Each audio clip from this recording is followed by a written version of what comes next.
Asthma एक ऐसी बीमारी, एक ऐसी कंडीशन जिसको आज हमारे आसपास कोई ना कोई फेस कर रहा है। ठीक है, सबसे पहले इंपॉर्टेंट चीज, जैसे कि आप डायग्राम में देख रहे हैं, आप देखेंगे कि एक आदमी का फोटो बनाया हुआ है। ठीक है, सांस लेना जो है, नाक का रास्ता और मुंह दोनों रास्ते जो है वो गले में एक जगह मिलते हैं। खाने की नली अलग चली जाती है, लेकिन एक ढक्कन बीच में होता है जो दोनों का कॉमन पैसेज होता है। नीचे जाकर के एक नली है नीले कलर की, जैसा कि आप देख रहे हैं यहाँ पे, नीले कलर से अगर आपको दिखाई दे रहा है तो ये क्या है, हमारे ट्रेकिया। ट्रेकिया यानी कि एक ऐसी नली आप मान लो कि जिसके थ्रू सांस जो है वो हमारी अंदर जाएगी। ठीक है, जैसे कि हमने सांस ली तो नाक के रास्ते से जो है सांस जाएगी, पूरा जो है ट्रेकिया के अंदर जाएगी, दोनों नली के अंदर विभक्त हो जाएगी, हमारे दोनों लंग्स के अंदर जाएगी, फिर छोटी छोटी जो ब्रांचेस है वहां तक पहुंच के एट लास्ट जो बलून लाइक स्ट्रक्चर बना होता है एल्वेलाई का, वहां पर जाती है। और वहां पर जो ब्लड वेसल्स आती है, जो खून की नलियां आती है, हमारे शरीर का जो गंदी गैस यानी कि कार्बन डाइऑक्साइड हम बोल सकते हैं, जो शरीर के काम की नहीं है, उसको बाहर निकालने के लिए उसी जगह पे जो हमने सांस ली ऑक्सीजन, वहां पर ऑक्सीजन का और कार्बन डाइऑक्साइड का, यानी कि जो सांस बाहर निकालनी है, जो गंदी जो एयर है वो बाहर जो निकालनी है उसका, और जो हमने फ्रेश एयर ली है उसका, दोनों का आदान प्रदान होता है। यानी कि हमने जो सांस ली थी वो हमारे शरीर के बाकी अंगों में जाने के लिए वहां पे एक तरीके से सवार हो जाती है हमारी ब्लड वेसल्स के ऊपर। और जो ब्लड वेसल्स खराब और जो कार्बन डाइऑक्साइड जो खराब गैस लेके आती हैं, वो जो है हमारे लंग्स के अंदर आती है, और फिर इन्हीं सभी ब्रांचेस के थ्रू बाहर एक एक पाइप से होते हुए नाक के रास्ते से वापस बाहर आ जाती है। ठीक है, इसीलिए कहा गया है कि हम लोगों को हमेशा फ्रेश एयर जो है वो इनहेल करना चाहिए।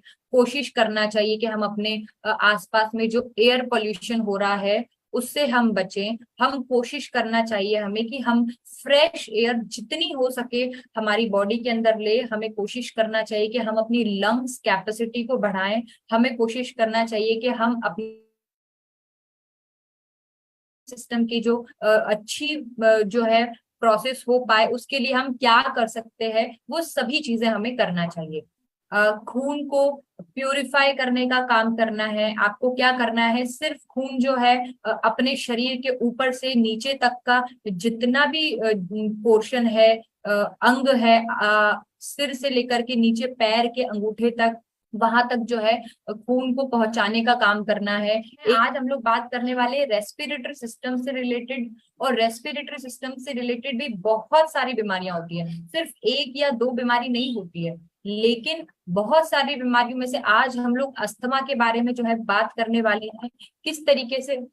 किस तरीके से जो है अस्थमा हमारे शरीर को अफेक्ट करता है, किस तरीके से अस्थमा हम लोग समझ सकते हैं कि क्या होता है, और इससे हम लोग जान सकते हैं कि हम खुद को कैसे बचा सकते हैं, किस तरीके से खुद की मदद कर सकते हैं, किस तरीके से हमारे आसपास में अगर कोई है तो हम उनकी मदद कर सकते हैं। अस्थमा होता है।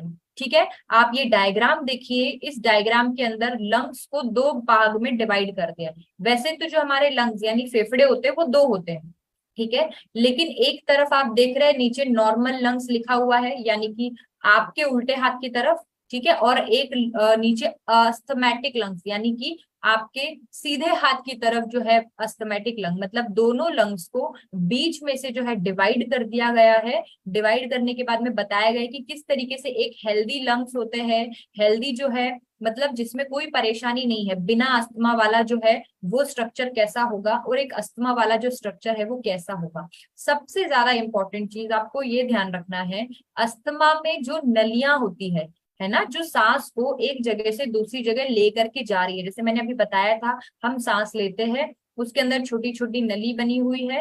वो नली जो है वो ऑक्सीजन को, कार्बन डाइऑक्साइड जहां पे उसका आदान प्रदान होता है, जहां पे एक्सचेंज ऑफ गैसेस होता है, वहां तक लेके जाएगी। ठीक है, तो किसके थ्रू जाएगी, छोटे छोटे जो चैनल बने हुए, छोटे छोटे जो पाइप्स बने हुए, उसके थ्रू जाएगी।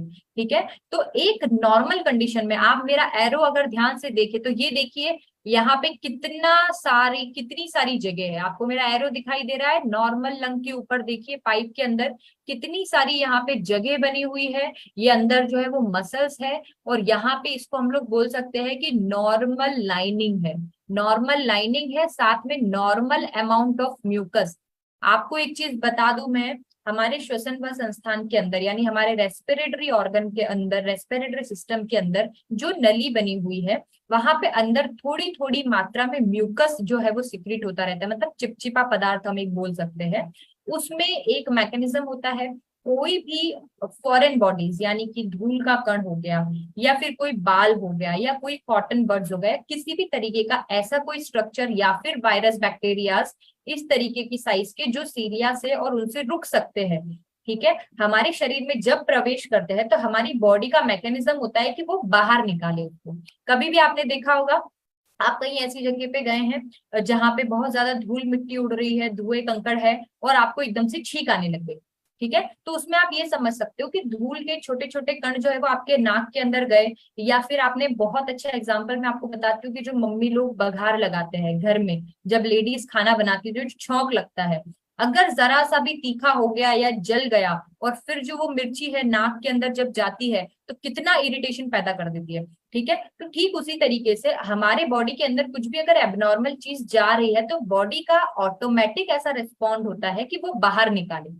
हर सिस्टम में ये देखा गया, अगर हमने कुछ भी ऐसा उल्टा सीधा खा लिया तो बॉडी कोशिश करती है कि बाहर निकले, या तो हमको वॉमिटिंग करवाएगी या हमको लूज मोशन करवाएगी, ठीक है। इसी तरीके से रेस्पिरेटरी सिस्टम के केस में अगर वो बॉडी के अंदर गया है यानी सांस के थ्रू बाहर अंदर गया है, तो वो कैसे ना कैसे करके छींक के थ्रू जो है वो बाहर लाने की कोशिश करते हैं।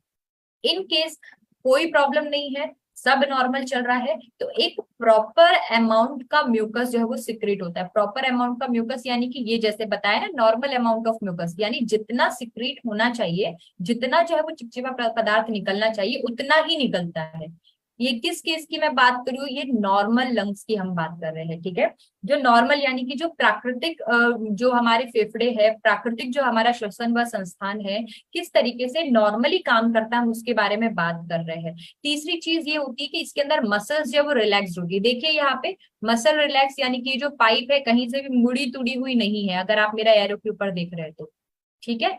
ठीक इसके विपरीत, ठीक इसके अपोजिट अगर हम देखें, आपके सीधे हाथ की तरफ का जो हिस्सा है, देखिए यहाँ पे ए अस्थमैटिक, मतलब जो अस्थमैटिक लंग है उसके बारे में बता रहा है। आप लोगों को मेरा एरो दिखाई दे रहा होगा, ये अस्थमैटिक लंग है। यहाँ पे देखिए ये नली का जो हिस्सा है ये कितना पतला हो गया है, ठीक है।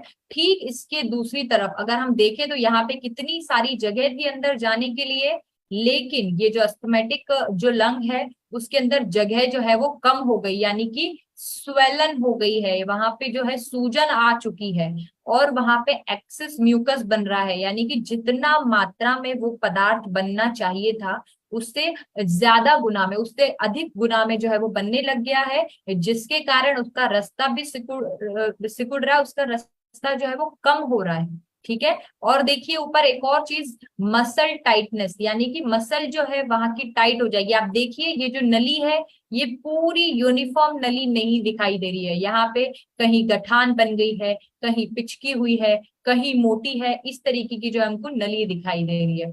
तो कुल मिला के हमको यहाँ पे ये समझ में आया कि अस्थमैटिक जो केसेस होते हैं उस केस में जो नली है वो सिकुड़ जाती है, आप ये समझ सकते हैं, उसके अंदर जो सिक्रीशन होता है वो बढ़ जाता है, और सूजन आने की वजह से वो जो रास्ता है वो कम हो जाएगा।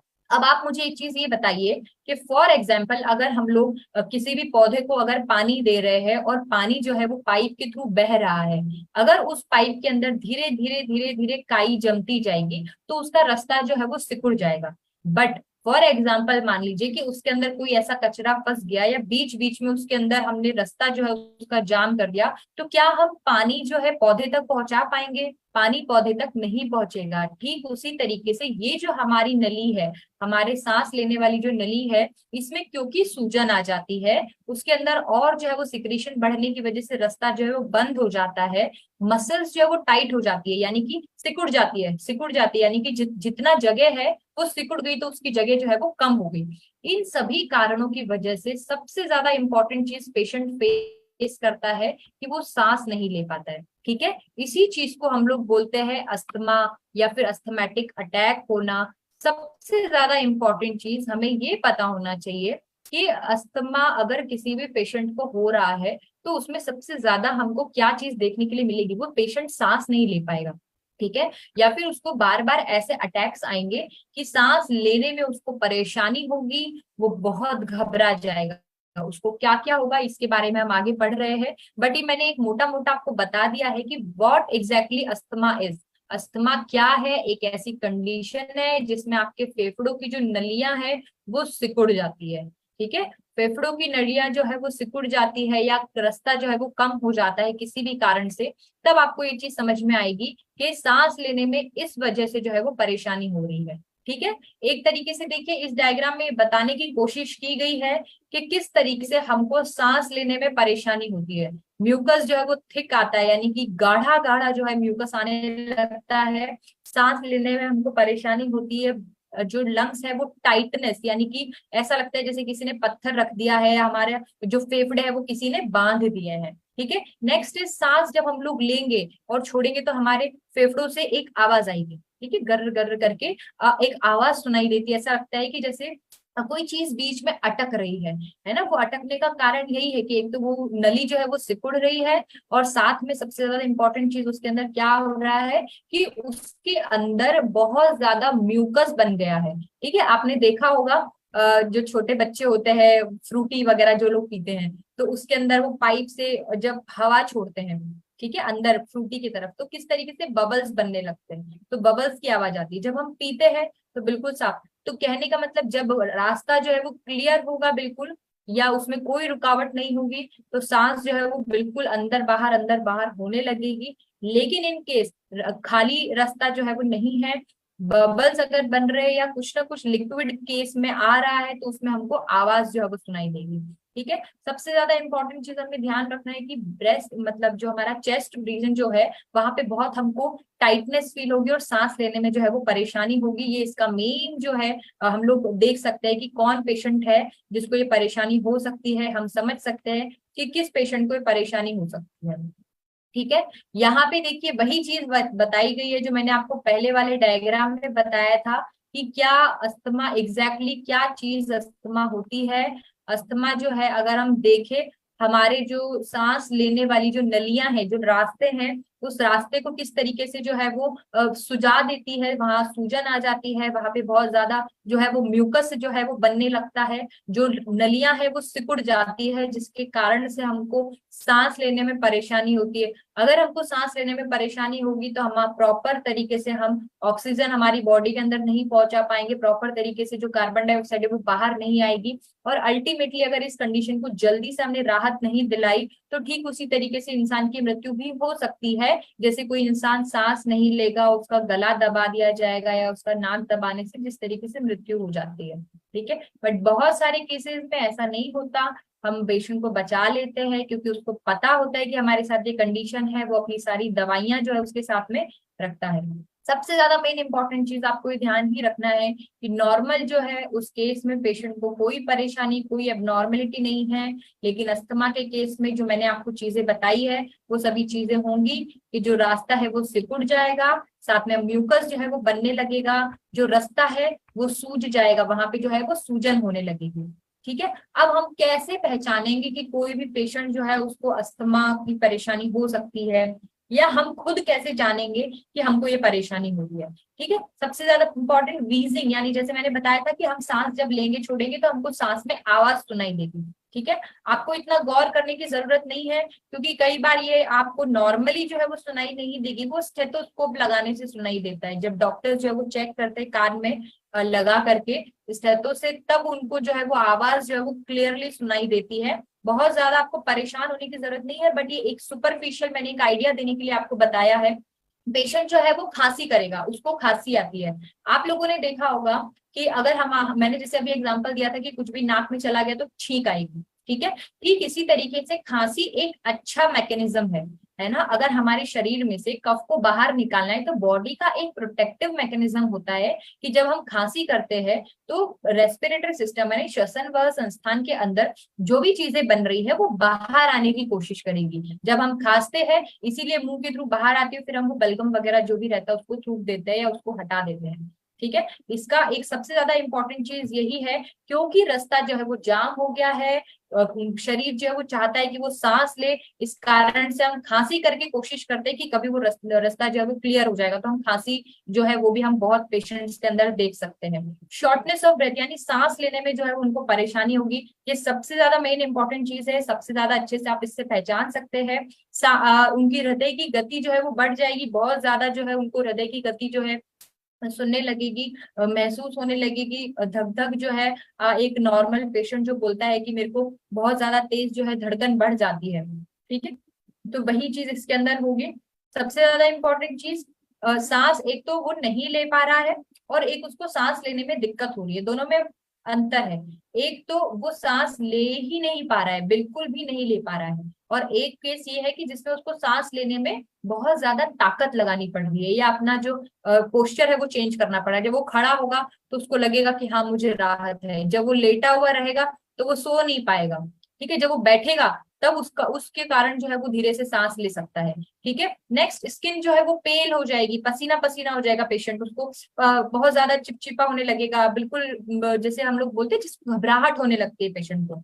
ठीक है, ठीक इसी तरीके से चेस्ट टाइटनेस आपको देखने के लिए मिलेगा, पेशेंट सो नहीं पाएगा, उसको कुछ भी निगलने में परेशानी होगी। तो ये एक मोटा मोटा बहुत सारे कारण है, जरूरी नहीं है कि सभी के अंदर हमको ये चीजें दिखाई दे।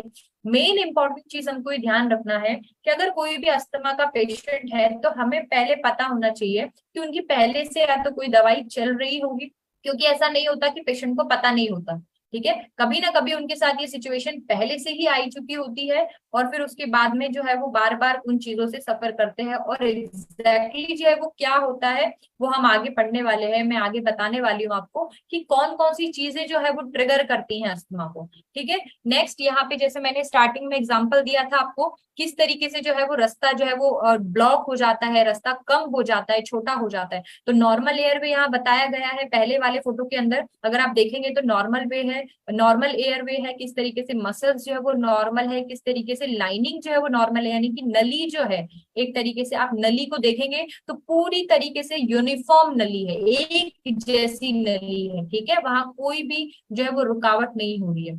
नेक्स्ट, जो पेशेंट अस्थमा होता है, जिसको अस्थमा होता है, उस पेशेंट की नॉर्मल कंडीशन जो बीच वाले फोटो में आप देख रहे हैं, और जो नीचे जो डायग्राम बना हुआ है, नीचे वाली जो नली बनी है बीच के समय, बीच की जगह पे, वो होती है कि उनकी जो मसल्स है वो टाइट ही रहती है, और जो लाइनिंग है वो सूजी हुई ही रहती है, वहां सूजन रहती है। ठीक है, सीवियर अस्थमा के केसेस में वो जगह और सिकुड़ जाती है, वहां म्यूकस और ज्यादा बनने लगता है, सूजन और ज्यादा आ जाती है, और मसल्स जो है वो टाइटनेस और ज्यादा हो जाती है। ये वही कंडीशन है जिसमें पेशेंट बिल्कुल सांस नहीं ले पाएगा। ठीक है, उसको सांस लेने में परेशानी होगी, ये नॉर्मल अस्थमेटिक वाले पेशेंट के केस में होगा। लेकिन अगर वो बिल्कुल ही सांस नहीं ले पा रहा है, दैट इज सीवियर अस्थमा से वो ग्रसित हो चुका है। ठीक है, हमें ये ध्यान होना चाहिए। ये देखिए डायग्राम, फिर से मैंने कोशिश किया है कि डायग्राम से आपको मैं बता पाऊं कि एग्जैक्टली जो है वो क्या कंडीशन हमारे सामने आती है अस्थमेटिक के केसेस में, नॉर्मल केस में, और जो अगर बहुत ज्यादा जो अटैक किसी पेशेंट को, जैसे हम बोलते हैं कि अस्थमेटिक अटैक आया हुआ है, ठीक है, तो उस केस में क्या होता है कि जो बिल्कुल ही अगर रास्ता जो है वो कम हो जाएगा, लाल कलर से जो बना हुआ है गोला, ये देखिए, ये जो लाल कलर का जो गोला है आपको, मेरा अगर एरो दिख रहा है, रेड कलर से जो लिखा हुआ है, एक ब्लू कलर से लिखा हुआ है यहाँ पे, एक येलो ऑरेंज कलर टाइप में लिखा हुआ है, और एक जो है वो रेड कलर से यहाँ पे दर्शाया गया है कि किस तरीके से मसल्स जो है वो टाइट हो गई है, पाइप जो है सारी, इनके अंदर बिल्कुल यूनिफॉर्मिटी नहीं है। सबसे ज्यादा इंपॉर्टेंट चीज इसके अंदर आपको ध्यान रखनी है कि किस तरीके से जो रास्ता है वो जाम होता जा रहा है। ठीक है, अगर सीवियर केस है, सीवियर केस के अंदर क्या होगा, आपको बहुत ज्यादा जो है परेशानी, सांस लेने में बिल्कुल ही वो जो रुकावट होगी, और पेशेंट को जो है वो ध्यान देना पड़ेगा, हॉस्पिटलाइज भी करना पड़ सकता है। आप लेट ना करें, उसको जल्दी से हॉस्पिटल लेकर के जाएं। ठीक है, मैंने आपको बताया कि क्या क्या चीजों से आप पता कर सकते हैं पेशेंट को कि अस्थमा उसको है या हो रहा है। ठीक है, नेक्स्ट, सबसे ज्यादा इंपॉर्टेंट चीज, किन चीजों से पेशेंट को बचाना है। ठीक है, ट्रिगर जो फैक्टर्स होते हैं वो बहुत ज्यादा रिस्पॉन्सिबल होते हैं पेशेंट के अंदर अस्थमेटिक अटैक्स डेवलप करने के लिए। ठीक है, अस्थमेटिक अटैक डेवलप करने का मतलब ये है कि एक अस्थमा वाला पेशेंट जिंदगी भर बहुत ही आरामदायक तरीके से अपनी जिंदगी गुजार सकता है, अगर वो अपनी सारी चीजों से, जो भी एक्सेस जो चीजें उनको उसको हार्म कर सकती है, उन चीजों का अगर वो ध्यान रखे, तो बहुत आसान तरीके से वो इस सिचुएशन से डील कर सकते हैं। ठीक है, सबसे ज्यादा इंपॉर्टेंट चीज आपको ध्यान रखना है कि कोई भी आपके पेट्स है, ठीक है, आप कोई एनिमल के पास में है जिनके फर जो है, छोटे छोटे फर जो है या फेदर्स जो है, जिनके पार्टिकल्स जो है वो आपके नाक में जा सकते हैं, या आप उनको ब्रीथ कर सकते हैं, या वो आपके आसपास में मौजूद है, तो उन चीजों से आप कोशिश करें कि जितना हो सके बचे। ठीक है, या मास्क लगा के रखें, क्योंकि एक छोटी सी चीज अगर आपके अंदर जाएगी, asthma is type of allergy. ठीक है, क्योंकि आपकी बॉडी जो है वो उस चीज को एक्सेप्ट नहीं कर रही है। ठीक है, अगर आपने मान लीजिए किसी को डस्ट से एलर्जी है, यानी कि धूल मिट्टी से, देखिए अपना नेक्स्ट पॉइंट यही आ रहा है, डस्ट या फिर हाउस माइट्स, कुछ भी ऐसा छोटा छोटा कण हो गया है, इस तरीके की चीजें होगी जो आपको नाक में जा करके इरिटेशन जो है वो बना रही है, उस चीज से आपको एलर्जी हो गई है, तो उस केस में आपको जो है अस्थमैटिक अटैक आ सकता है। उस केस में आपको ये हो सकता है कि सांस आपको लेने में अचानक से जो है परेशानी होने लगे, और आपको हो सकता है हॉस्पिटल जाकर के भी दिखाना पड़े। ठीक है, इसी तरीके से जो ट्री होते हैं, पेड़ पौधे होते हैं, उनके पॉलेन्स हम लोग बोलते हैं, ग्रास पॉलेन्स बोलते हैं, यानी कि जो छोटे छोटे ऐसे कण जो फूलों के होते हैं, पॉलन को क्या बोलते हैं मुझे ध्यान नहीं आ रहा है अभी, जो बहुत बारीक बारीक ऐसे कण होते हैं जो हमारे शरीर के अंदर जाते से ही वो अटैक वाली जो फीलिंग है, जो सांस लेने में हमको परेशानी हो रही, जो एलर्जिक जो एलर्जन है, उस तरीके से हमारे शरीर के अंदर जैसे एलर्जन जाएगा और वो एलर्जी जो है वो डेवलप करेगा, इस तरीके से अस्थमा जो है वो बाहर आ सकता है। Next is cigarette smoke. अगर आप सिगरेट जो है वो ले रहे हैं, वो भी एक ट्रिगर फैक्टर हो सकता है। कोई अगर पेशेंट अस्थमैटिक है, पहले से ही वो मेडिसिन जो है वो ले रहे हैं, उनको पता है कि किस तरीके से मुझे बचना है, और अगर वो ध्यान नहीं दे रहे हैं तो उसके कारण जो है आपको जो है अस्थमा का अटैक ट्रिगर कर सकता है, अगर आपने स्मोकिंग किया है। क्योंकि स्मोकिंग करते टाइम भी हमको लगता है कि वो धुआं है, बट धुएं के साथ में बहुत ज्यादा जो है छोटे छोटे कण जो है वो हमारे शरीर के अंदर जाते हैं। ठीक है, और सबसे ज्यादा इंपॉर्टेंट चीज आपको ये ध्यान रखना है, मैं अपने बहुत सारे सेशंस में ये बात बोलती हूँ कि मैंने बहुत सारे लोग ऐसे देखे हैं जो हॉस्पिटल में गए हैं, किसी से मिलने के लिए गए हैं। ठीक है, तो बहुत सारे अनएजुकेटेड बोले वो तो ठीक है, लेकिन एजुकेटेड पीपल भी ऐसे करते हैं जिनको पता है कि इस चीज से नुकसान है। फॉर एग्जाम्पल, अगर हम कोई एक अच्छी चीज खाते हैं तो हम सामने वाले को ऑफर करते हैं कि ये लीजिए, आप भी ये खाइए। ठीक है, अगर हम कोई भी हेल्दी चीज खा रहे हैं तो ठीक उसी तरीके से जो सिगरेट है वो भी हम ऑफर करते हैं। हम हॉस्पिटल में जा रहे हैं, किसी से मिलने के लिए जा रहे हैं, और उसी समय जो हम है हमको भी सिगरेट पीना है, और हम पेशेंट को भी बोलते हैं पीने के लिए, साथ में जो उनके अटेंडर्स है उनको भी बोलते हैं कि अरे भाई आप भी ले लो। सो ये चीज अच्छी नहीं है। आप एटलीस्ट अगर खुद पी रहे हैं, आपको पता है कि भाई हम स्मोकिंग के बगैर नहीं रह सकते हैं, या ये हमारी जिंदगी जो है वो ले लेगी अगर हम इसको नहीं लेंगे तो, लेकिन प्लीज सामने वाले को बचाइए, और एटलीस्ट अपने आसपास के लोगों का ध्यान रखिए। ठीक है, दो तरीके की स्मोकिंग होती है, एक एक्टिव स्मोकिंग और एक पैसिव। एक्टिव स्मोकिंग में क्या होता है कि मैंने सिगरेट लिया, ठीक है, पैसिव में क्या होगा कि जो मैं धुआं छोड़ूंगा, मेरे साथ में जो बैठा है उसके अंदर भी धुआं जाएगा, दैट इज पैसिव स्मोकिंग। क्योंकि वो प्रॉपरली जो है वो सिगरेट नहीं ले रहे हैं, लेकिन धुआं तो उनकी बॉडी के अंदर भी जा रहा है ना। तो एटलीस्ट कम से कम आप अगर खुद की हेल्थ का ध्यान नहीं रखना चाहते, that is up to you, ये आपके ऊपर है कि आप अपनी हेल्थ को किस तरीके से सुधार सकते हैं, लेकिन आप दूसरे की हेल्थ बिगाड़ने में अपने नेगेटिव पॉइंट्स ना बढ़ाएं। ठीक है, तो यहाँ पे क्योंकि ये सिगरेट स्मोक वाला इतना बड़ा हो गया है टॉपिक, ये मुझे याद आ गया है इसलिए मैंने बताया। तो आप लोगों को बचना है स्मोकिंग से। जो पेशेंट्स अस्थमैटिक वाले हैं, जिनको सांस लेने में परेशानी होती है, उनको बता देना है कि बाबा बीड़ी सिगरेट पीना छोड़ दो। ठीक है, उनको बताना है कि हुक्का वगैरह नहीं पीना है, इसकी वजह से हो सकता है कि आपको अस्थमा का अटैक जो है बार बार आए, या हो सकता है कि वो बढ़े। ठीक है, नेक्स्ट इज कुछ ऐसे परफ्यूम्स होता है, कुछ ऐसे केमिकल्स होते हैं जो ऐसे स्मेल करते हैं कि हमको, या फिर जो पेशेंट है वो ट्रिगर हो जाता है उस चीज के लिए, और उसको जो है सांस लेने में एकदम से परेशानी होने लगती है। ठीक है, तो बस हमको यही ध्यान रखना है कि इन चीजों से बचना है। किसी एलर्जी का मतलब ही यही है। मान लीजिए मैं अगर बोलती हूँ कि मुझे जो है मुझे एलर्जी है इससे, विनेगर से एलर्जी है फॉर एग्जाम्पल, तो मैं कोशिश करूंगी जितना हो सके मैं विनेगर वाली जो चीजें हैं उनको ना खाऊं। ठीक है, मैं विनेगर से बच के रहूं, ऐसी सारे फूड आइटम्स जिसमें विनेगर डले हुए हैं मैं उनको अवॉइड करूंगी, मैं उसके कॉम्बिनेशंस को अवॉइड करूंगी, मैं कोशिश करूंगी कि जितना हो सके मैं उस चीज से बचूं।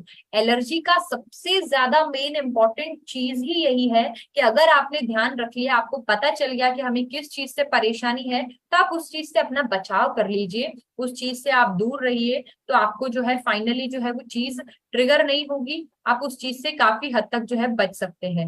Next is change in weather, temperature, air quality.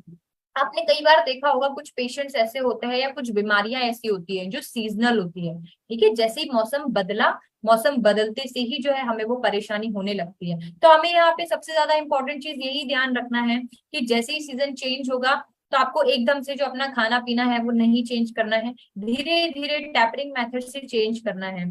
ठीक हो, ठीक है। आयुर्वेद में ऋतु संधि करके एक चीज होती है ना, ऋतु संधि यानी कोई एक ऋतु है वो धीरे धीरे खत्म हो रही है और नेक्स्ट ऋतु जो है वो स्टार्ट हो रही है। अप्रोक्सीमेट जो 7 से 14 दिन का जो टाइम होता है, यानी कि हम 2 हफ्ते मान सकते हैं, जिसको हम लोग ऋतु संधि बोलते हैं। उसमें क्या होता है, जैसे फॉर एग्जाम्पल अगर हम लोग अभी मतलब अभी जो मौसम चल रहा है उसके अकॉर्डिंग अगर हम देखें तो वर्षा ऋतु जो है वो खत्म होने वाली है और अब धीरे धीरे जो है वो शरद ऋतु जो है वो स्टार्ट होगी, है ना। शरद ऋतु के अंदर क्या होता है, हमारा जो पित्त है धीरे धीरे जो है वो प्रकोप होता है। वर्षा ऋतु में पित्त का संचय होता है और शरद ऋतु में पित्त जो है वो प्रकोप की ओर बढ़ता है। ठीक है, तो हमें ये चीजें ध्यान रखनी है कि जैसे ही ऋतु परिवर्तित होती है, जैसे ऋतु चेंज होती है, जो वो जो 10 to 14 डेज का जो टाइम है उसमें हमने पहली ऋतुओं में जो हम लोग सेवन करते थे या जो हमने खाना खाया है या जिस तरीके का हमारा हैबिट है उसको एकदम से नहीं छोड़ना है, उसको धीरे धीरे कोशिश करना है छोड़ने का।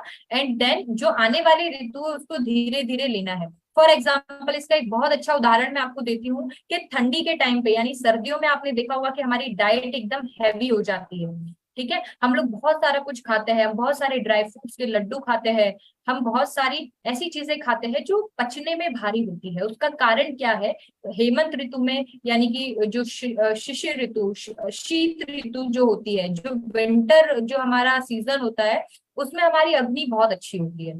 ठीक है, अग्नि बहुत अच्छी होने का मतलब ये है कि हर चीज जो भी हम चीज खाएंगे वो डाइजेस्ट कर लेगी, जो भी हमने चीज खाया है उस चीज की वजह से जो है वो पचा लेगी उस चीज को। ठीक है, ठीक उसी तरीके से जब धीरे धीरे शिशिर ऋतु यानी कि जो विंटर जो है वो धीरे धीरे जब कम होगा उसके बाद में आता है वसंत ऋतु, जिसमें आपकी अग्नि मंद होगी। तो आपको क्या करना है, जब ऋतु जो है वो परिवर्तित होगी तो आपको एकदम से जो है वो खाना बंद नहीं करना है, क्योंकि वो तो आप नहीं कर पाएंगे। और ऐसा भी नहीं है कि आप वसंत ऋतु तक जो है वो भारी भोजन कर रहे हैं, अगर आपने भारी भारी खाना खाया तो वो पचने में जो है आपको बहुत नुकसान देगा, बहुत आप परेशान हो जाएंगे।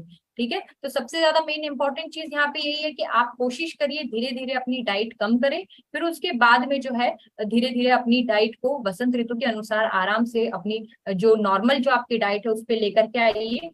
विंटर में आप सभी ने देखा होगा कि हम धीरे धीरे अपनी जो डाइट है वो बढ़ा देते हैं, हम ज्यादा खाने लगते हैं। ठीक है, तो उसका सबसे ज्यादा मेन इंपॉर्टेंट चीज यही, क्योंकि स्ट्रॉन्ग अग्नि हमारी होती है। ठीक है, ठीक इसी तरीके से जैसे कि यहाँ पे लिखा है कि चेंज इन वेदर या फिर टेम्परेचर, कोई भी अचानक से सर्दी का मौसम आ गया है तो उस पेशेंट को बोलना है कि आप खुद को कवर करके रखिए, कान में रुई लगा के रखिए, एकदम से ठंडी में बाहर नहीं जाइए। ठीक है, एकदम से अगर वो ठंडी का जो प्रभाव उनके शरीर के ऊपर आएगा, जो टेम्परेचर या फिर जो एयर क्वालिटी जो है वो चेंज होगी, तो वो एक तरीके से ट्रिगर इफेक्ट कर सकता है बॉडी के अंदर अस्थमा पैदा करने के लिए। ठीक है, नेक्स्ट इज बहुत ज्यादा एक्सरसाइज, सेक्स या फिर लाफ्टर, यानी बहुत ज्यादा आप हंसने लग गए हैं, या फिर स्ट्रेस भी में हम लोग ले सकते हैं, क्योंकि ये पूरा जो डायग्राम इसके अंदर स्ट्रेस का कहीं भी वर्णन नहीं है। ठीक है, तो अगर हमने अचानक से अब अभी यहाँ पे हम ये नहीं बोल सकते कि इस पेशेंट में क्योंकि एक्सरसाइज से ट्रिगर हो रहा है तो हम एक्सरसाइज नहीं करेंगे। ठीक है, हमें जो पॉजिटिव चीजें हैं उसके ऊपर ध्यान रखना है। एक्सरसाइज की यहाँ बात की जा रही है कि आप अचानक से जो है वो दौड़ने भागने लग रहे हैं या फिर आपने कोई प्लानिंग नहीं किया है और फिर आप वो एक्सरसाइज कर रहे हैं जो आपके हैबिट में नहीं है। इस तरीके की जो चीजें हैं वो इस चीज को बढ़ा सकती है। बहुत ज्यादा आप खुश हो रहे हैं, बहुत ज्यादा स्ट्रेस में है, उन कंडीशंस में भी जो है ये ट्रिगर फैक्टर्स हम लोगों को शो हो सकता है। Next and last is viral infection. ऐसे कोई भी इन्फेक्शन, जैसे फॉर एग्जांपल हम लोग देखते ही है कि हम बोलते हैं नॉर्मली कि वायरल हो गया है। ठीक है। तो कोई भी इन्फेक्शन अगर आपकी बॉडी के अंदर होगा रेस्पिरेटरी सिस्टम से रिलेटेड, यानी कि श्वसन व संस्थान से रिलेटेड, अगर ऐसा कोई भी इन्फेक्शन हो रहा है तो आपको ये देखने के लिए मिलेगा कि आपके शरीर के अंदर कहीं ना कहीं इस चीज का नुकसान देखने के लिए मिलेगा। अस्थमा जो है आपको देखने के लिए मिलेगा। अगर आपके बॉडी के अंदर कोई बैक्टीरिया या फिर वायरस गए तो आपको उससे बचना पड़ेगा। ठीक है। ये वही सारे जो मैंने अभी तक आपको बताया है डायग्राम दिखा दिखा करके, उन सभी आपको आपको ये ध्यान रखना है कि किस तरीके से अगर हम देखें यहाँ पे जैसे वार्निंग साइन लिखा हुआ है और एक में सिम्टम्स लिखा हुआ है। ठीक है। तो वार्निंग साइंस का मतलब ये है कि आपको बहुत ज्यादा जो है वो केस सीवियर देखने के लिए मिल सकता है। सिम्टम्स में आप नॉर्मली देखते हैं कि पेशेंट्स के अंदर क्या क्या मिलेगा, जिसका हम लोग एक डायग्राम देख चुके हैं बहुत अच्छी तरीके से, कि उसको सोने में परेशानी होगी, उसको गले में परेशानी होगी, सांस लेने में उसको दिक्कत होगी। ठीक है। सांस वो अच्छे से नहीं ले पाएंगे, उनको खांसी होगी, चेस्ट में टाइटनेस जो है वो फील होगी, आवाज जो है वो आने लगेगी, वीजिंग या फिर विस्लिंग टाइप की जो साउंड है वो उनको सुनाई देगी। ठीक है। मूड जो है वो इरिटेबल होगा, ड्राउजी से वो फील करेंगे लेकिन उनको नींद नहीं आएगी। ये सारी चीजें हैं जो हम लोग एक अस्थमा के पेशेंट्स में देख सकते हैं या समझ सकते हैं कि किस तरीके से जो है उसको परेशानी हो रही होगी। जैसे कोई भी एक अस्थमा है उसका जोन हम कैसे डिसाइड करेंगे, तो यहाँ पे बताया गया है कि अगर आपको खांसी नहीं है, आवाज नहीं आ रही है, चेस्ट टाइटनेस भी आपको फील नहीं हो रही है, या फिर शॉर्टनेस ऑफ ब्रेथ नहीं है, सांस लेने में परेशानी नहीं है, चाहे दिन में चाहे रात में आप आराम से अपना काम कर पा रहे हैं, खेल पा रहे हैं, अच्छे से सो पा रहे हैं, तो इसका मतलब ये है कि आपने बहुत अच्छे से जो है मेडिसिन लिया है लॉन्ग टर्म में। ठीक है। और आपको हमेशा जो है वो मेडिसिन का डोजेस जो है वो ध्यान रखना है, बहुत अच्छा जो है आपका प्रोग्रेस हो रहा है। लेकिन फॉर एग्जाम्पल अगर ऐसा है कि आपको खांसी होती है, वीजिंग साउंड आती है, मतलब सांस लेते समय आपको आवाज सुनाई दे रही है, चेस्ट में जो है वो टाइटनेस है, तो मतलब सांस लेने में अगर आपको परेशानी हो रही है, या आप एक्सरसाइज कर रहे हो उस समय पे आपको परेशानी हो रही है, तो आपको सबसे ज्यादा इम्पोर्टेंट चीज ये करना है कि आपको अपने डॉक्टर से कंसल्ट करना है, उनसे बात करनी है किस तरीके से आप इस चीज से बच सकते हैं। बहुत सारे लोग जो है पफ का यूज करते हैं, पफ का यूज जो है वो बढ़ा देना है। अगर बहुत ज्यादा इंपॉर्टेंट प्रॉब्लम, हमको ये ध्यान होना चाहिए कि किस समय पे हमको हमारे डॉक्टर से जाके कंसल्ट करना है, क्योंकि ये एक इमरजेंसी केस है। ठीक इसी तरीके से देखिए रेड कलर का जो जोन बना हुआ है इसके अंदर पूरी तरीके से अगर आप देखें तो ब्रीदिंग जो है वो बहुत ज्यादा हार्ड हो जाएगी, फास्ट, क्योंकि वो सांस नहीं ले पा रहे हैं। तो वो थोड़े थोड़े जो है इंटरवल्स में जो है वो सांस लेना स्टार्ट कर देंगे। आपको दिखाई देगा बहुत ज्यादा वो अपनी नॉर्मल एक्टिविटीज नहीं कर पाएंगे बिल्कुल भी। ठीक है। सबसे ज्यादा मेन इंपॉर्टेंट चीज आपको यही ध्यान रखना है कि आपको आपको अपना इनहेलर जो है वो साथ में रखना है, अपने डॉक्टर से संपर्क करना है, एम्बुलेंस या फिर कोई भी इमरजेंसी की कंडीशन में आपको हॉस्पिटल को जरूर दिखाना है। ठीक है। नेक्स्ट।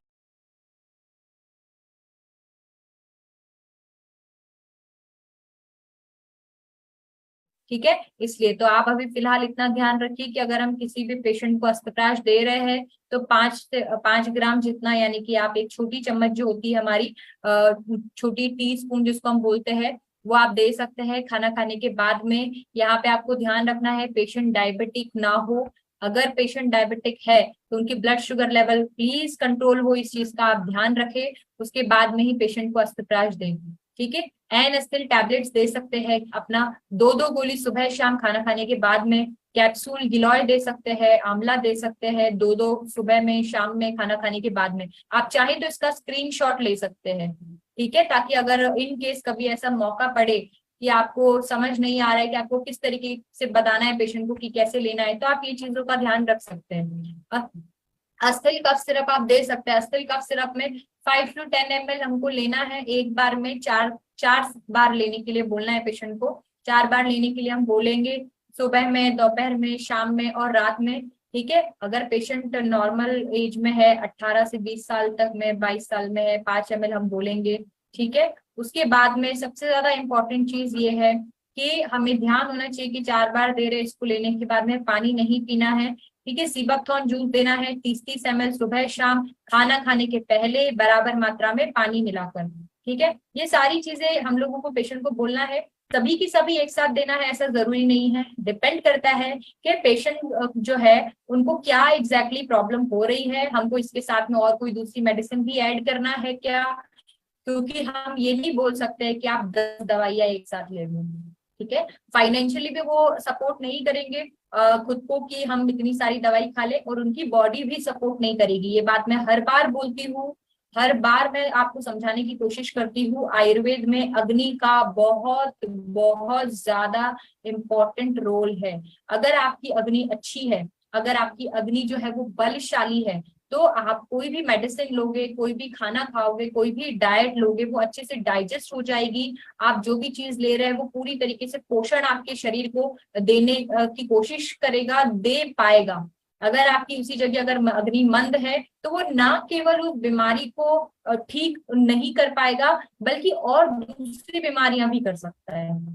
ठीक है, तो इसीलिए आपको कोशिश करना है, बहुत एजेड पेशेंट है, एज जिसकी ज्यादा है, कोमॉर्बिडिटीज है, या फिर जिसकी एज बहुत कम है, या आपको दिखने में लग रहा है कि बहुत लीन एंड थिन है। इसीलिए आपने देखा होगा कि कई बार मैं पेशेंट से पूछती हूँ कि महिला है कि पुरुष है, क्योंकि अगर हम देखा जाए तो एक मोटे मोटे पुरुष के अंदर जो है वो बल थोड़ा ज्यादा होता है एज कम्पेयर टू, जैसे 22 साल, अगर हम 22 एक ऑन एन एवरेज एज लेते, 22 ईयर्स की एक फीमेल और 22 ईयर्स का एक मेल, तो 22 ईयर्स के जो मेल होते हैं उनकी अग्नि जो है वो अच्छी होती है, उनका बिल्ड जो है वो अच्छा होता है एज कम्पेयर टू फीमेल। ठीक है, तो हम उसको उसको जो है वो डोज ऊपर नीचे कर सकते हैं, उसके अकॉर्डिंग हम जो है मेडिसिन जो देंगे। ठीक है, आपने कई बार देखा होगा, मुझे बहुत अच्छा लगता है जब हमारे जो डिस्ट्रीब्यूटर्स है बहुत सारे कॉल करके बताते हैं पेशेंट का कि भाई इनका वेट इतना ज्यादा है ना। इतना अच्छी तरीके से हिस्ट्री ली जाती है, कुछ कुछ के द्वारा बहुत अच्छे से एक्सप्लेन करके बताया जाता है कि मेरा नाम ये है, मैं यहाँ से बात कर रहा हूँ या कर रही हूँ। उसके बाद में हम जिस पेशेंट के बारे में बात कर रहे हैं वो महिला है, इतने साल की है, या पुरुष है, इतने साल के हैं, उनको ये परेशानी हो रही है और ये इतने समय से परेशानी हो रही है। ठीक है, तो मुझे कुछ भी क्रॉस क्वेश्चन करने की जरूरत नहीं पड़ती उस केस में।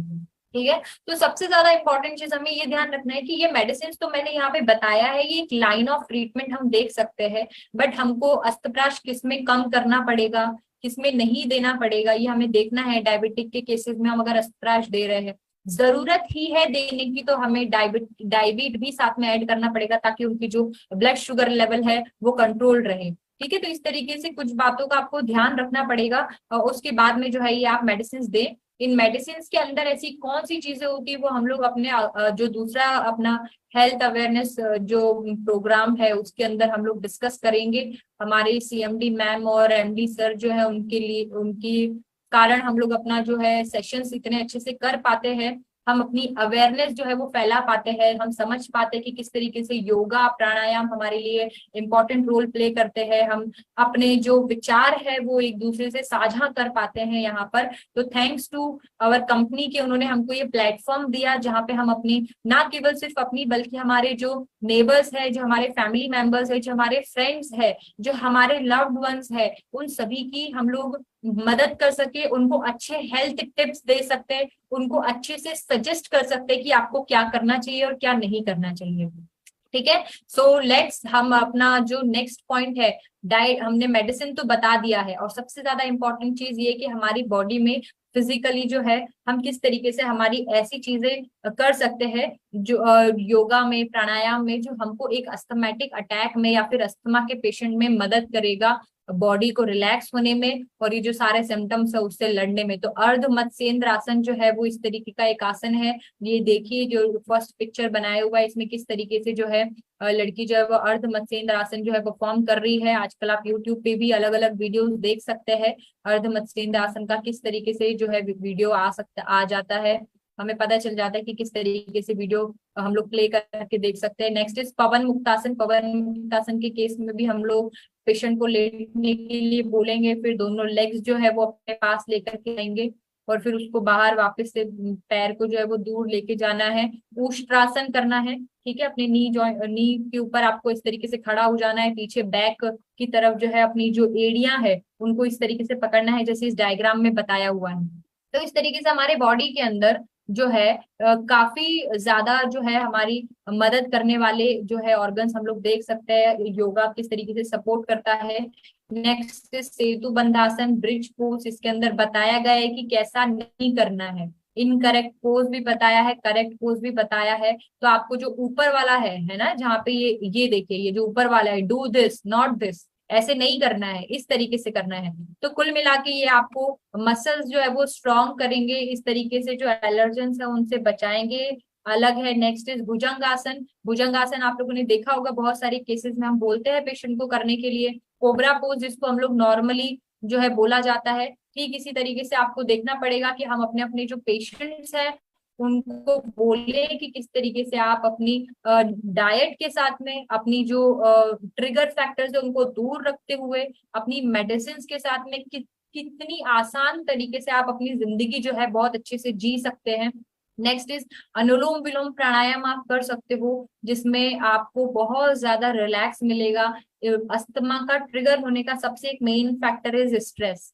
अगर आप स्ट्रेस में रहेंगे तो अस्थमा जो है वो ट्रिगर हो सकता है। आप लोगों को मैं फिर से बता दूं, ब्लड प्रेशर, डायबिटीज, अस्थमा, ये ऐसी बीमारियां हैं जिसमें जहां पे आपने अपने दिमाग पर जोर डाला, जहां पे आपने स्ट्रेस लिया, तो सबसे ज्यादा मेन इंपॉर्टेंट चीज आपको क्या होगी कि ये सभी बीमारियां जो है वो बढ़ जाएगी। शुगर बढ़ी हुई आएगी, है ना, ब्लड प्रेशर जो है वो बढ़ जाएगा। अस्थमा के केसेस में अस्थमैटिक अटैक आपको आ सकता है। ठीक है, तो आपको सबसे ज्यादा मेन इंपॉर्टेंट चीज ये ध्यान रखना है कि आप पेशेंट को बोलिए कि आप अनुलोम विलोम करिए, प्राणायाम करिए, कपाल भाती करिए। ठीक है, भ्रामरी प्राणायाम भी आप बोल सकते हैं, जिसका डायग्राम भी हमारे पास नहीं है।